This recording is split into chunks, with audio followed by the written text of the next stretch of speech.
অভয়াশ্রম গড়ে তুলি, দেশি মাছে দেশ গড়ি। এই প্রতিপাদ্যকে সামনে রেখে সারা দেশব্যাপী পালিত হলো জাতীয় মৎস্য সপ্তাহ 2025। মৎস্য সম্পদের টেকসই ব্যবহার, নিরাপদ উৎপাদন এবং আমাদের ঐতিহ্যবাহী দেশি মাছের পুনরুজ্জীবনে ছিল এক অনন্য উদ্যোগ। 7 দিনব্যাপী নানা আয়োজনে ছিল উৎসবের আমেজ, শিক্ষার বার্তা ও প্রযুক্তির ছোঁয়া। সপ্তাহের সূচনা ঘটে এক বর্ণাঢ্য সড়ক র্যালির মাধ্যমে। এরপর অনুষ্ঠিত হয় উদ্বোধনী অনুষ্ঠান, আলোচনা সভা এবং সফল মৎস্য চাষীদের সম্মাননা প্রদান। পোনা মাছ অবমুক্তকরণের মধ্য দিয়ে আমরা তুলে ধরি পরিবেশ বান্ধব ও টেকসই মৎস্য চর্চার অঙ্গীকার। সপ্তাহের দ্বিতীয় দিনে জেলা মৎস্য কর্মকর্তার সম্মেলন কক্ষে অনুষ্ঠিত হয় গুরুত্বপূর্ণ এক মতবিনিময় সভা। মৎস্য সম্পদের টেকসই ও সর্বোত্তম ব্যবহারে করণীয় শীর্ষক মতবিনিময় সভায় বিশেষজ্ঞদের অভিমত ও বাস্তব ভিত্তিক পরামর্শে এই খাতের ভবিষ্যৎ উন্নয়নের রূপরেখা নির্ধারিত হয়। সপ্তাহের তৃতীয় দিনে মৎস্য আড়ত সুবহানিয়া বড়পুল ও 1400 আড়তে প্রদর্শিত হয় প্রামাণ্য চিত্র।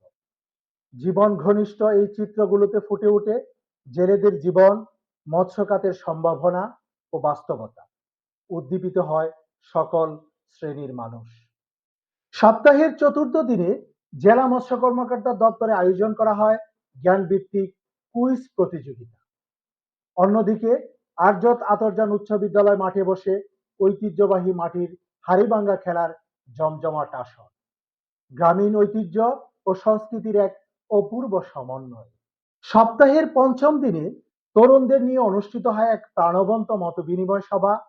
মৎস্য খাতে টেকসই উন্নয়নে তরুণদের ভাবনা শীর্ষক এই আয়োজনে উঠে আসে উদ্ভাবনী চিন্তা, টেকনোলজি ব্যবহারের গুরুত্ব এবং ভবিষ্যৎ নেতৃত্বের রূপরেখা।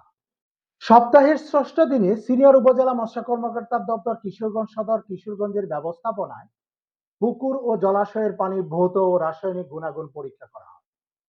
সাথেই চলে প্রয়োজনীয় পরামর্শ প্রদান ও নিরাপদ মৎস্য উৎপাদন বিষয়ক ক্যাম্পেইন। উদ্দেশ্য একটাই, মৎস্য চাষে বৈজ্ঞানিক পদ্ধতির ব্যবহার নিশ্চিত করা।